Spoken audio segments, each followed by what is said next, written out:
Bonjour, je suis Régent Saint-Hilaire et je vais vous présenter les livres pour le secteur adolescent, donc le niveau secondaire, qui sont présentés dans la salle de monde du mois d'avril. On va débuter avec un documentaire aux éditions Gallimard Jeunesse de Jean-Michel Biliou, Abderrahmane Moumen et Jérôme Beillard-Bitch, la guerre d'Algérie, chronologie et récit. On est dans un documentaire pour le premier cycle du secondaire. Donc un album vraiment un peu plus grand format, très confortable à lire, très épuré, donc c'est vraiment très simple comme lecture. Et on va y aller vraiment avec un encart documentaire. Et par la suite, on va avoir une petite bande dessinée. Donc, on y va vraiment avec de la préhistoire à nos jours, l'Algérie de 1800 à 1830, 1830-1870, la conquête de l'Algérie. Donc, on y va vraiment avec une ligne du temps, une bande dessinée. Il n'y a pas vraiment de... On est entre la BD et le documentaire. Il n'y a pas vraiment de phylactère. Donc, on est vraiment toujours avec des capsules documentaires. On va vraiment aborder évidemment la guerre d'Algérie, ce qui s'est passé par la suite, et on a un entretien à la fin. On a aussi, et aujourd'hui, qu'est-ce qui s'est passé, où on en est rendu, un entretien et des ressources bibliographiques autant visuelles que audiovisuelles. On a des codes QR également. Donc, un ouvrage qui peut intéresser autant les jeunes, mais qui peut être une mine incroyable de ressources pour des professionnels de l'éducation. Donc, à mettre entre toutes les mains, très facile d'accès. C'est vraiment fabuleux. C'est pas un documentaire qui est abrupt. On est vraiment dans quelque chose, une belle vulgarisation, tout à fait incroyable. Toujours dans la veine documentaire, et celui-là va peut-être être plus intéressant pour les enseignants et les conseillers pédagogiques. Petite histoire vraie pour apprendre à dire « ça va faire ». C'est de Hélène Meunier aux éditions Griffe. On est vraiment entre la bande dessinée et le documentaire.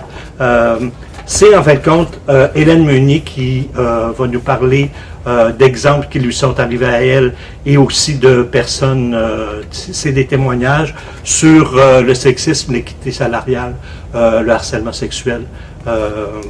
Donc c'est un peu, c'est toujours une page et un récit. Vous avez l'histoire de Suzanne, vous avez l'histoire de Margot. On est vraiment dans le quotidien. C'est un peu plus, ça va peut-être être un peu rébarbatif pour des étudiants, mais pour en fin de compte, pour animer des discussions sur le sexisme, sur les questions d'agression sexuelle, ça peut être vraiment un très bel outil. Ça s'adresse au premier cycle du secondaire.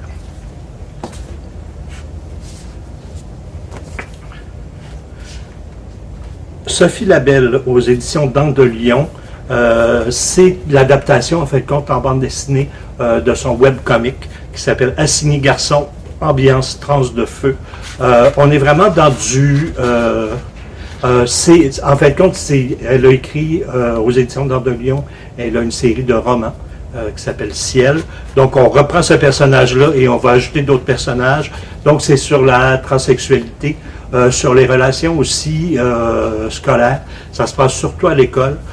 Donc on a Ciel qui est un jeune latino qui est en fait compte en recherche de sens, qui sent qu'il n'est pas vraiment un garçon.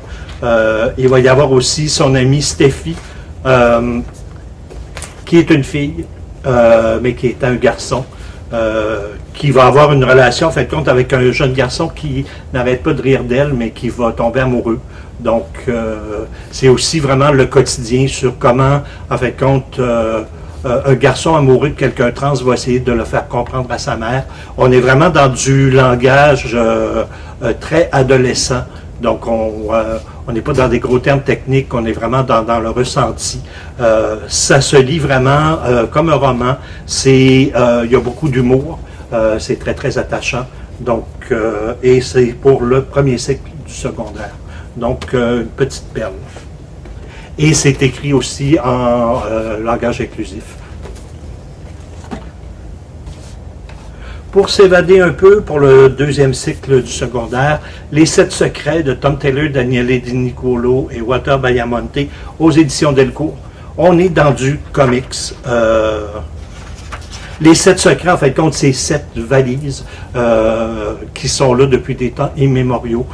C'est justement un peu la caractéristique et le charme de cet album-là, c'est qu'on ne nous fait pas de chronologie. Donc, on va apprendre à mesure que le récit avance avec le jeune garçon, le héros, qui est le fils, en fait, compte de deux membres de cette escouade, les gardiens des 7 secrets. Il y a le gardien et il y a le guerrier qui va l'accompagner. Le gardien va toujours avoir la valise, donc 7 valises noires. Et on est vraiment dans un récit de trahison, une espèce une société secrète qui veut s'emparer des 7 secrets. Et ce jeune garçon, en fin de compte, qui, son père et sa mère sont des agents, ils ont dû le céder, en fin de compte, à la communauté. Et il va grandir à l'extérieur, il va revenir. Et lui a le potentiel pour devenir un des gardiens. Donc, il va devenir le gardien de la 7e valise. On va ouvrir une valise à un moment donné et on tombe vraiment dans un monde un peu plus fantastique, avec des extraterrestres, donc société secrète, un peu ésotériste. C'est vraiment très, très bien. Et le gros moteur de l'action, c'est la relation entre le jeune garçon et ses parents. Donc, un récit, un dessin très, très léché, un beau découpage, comme je vous disais tout à l'heure, bonne psychologie des personnages, donc un récit de super-héros, mais nouveau genre, donc on est plus dans une grande saga, là, un peu à saveur ésotérique. C'est vraiment excellent. Et on termine avec un manga tout à fait charmant qui s'appelle Kageki Shoujo, saison 0. C'est une série en cours avec 12 tomes. C'est aux éditions Neve Graphics, une nouvelle maison d'édition dans le manga qui va vraiment puiser dans un répertoire qui est un peu différent.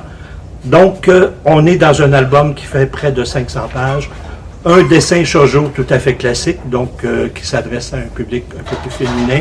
On est dans le deuxième cycle du secondaire et on va suivre, en fait, compte une jeune fille qui est très, très grande, qui...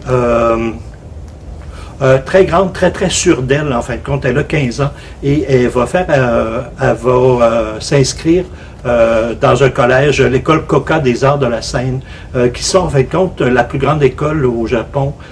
Et c'est basé sur un fait vécu. C'est une école qui existe depuis près d'un siècle et qui fait le pendant, en fin de compte, du kabuki et du no.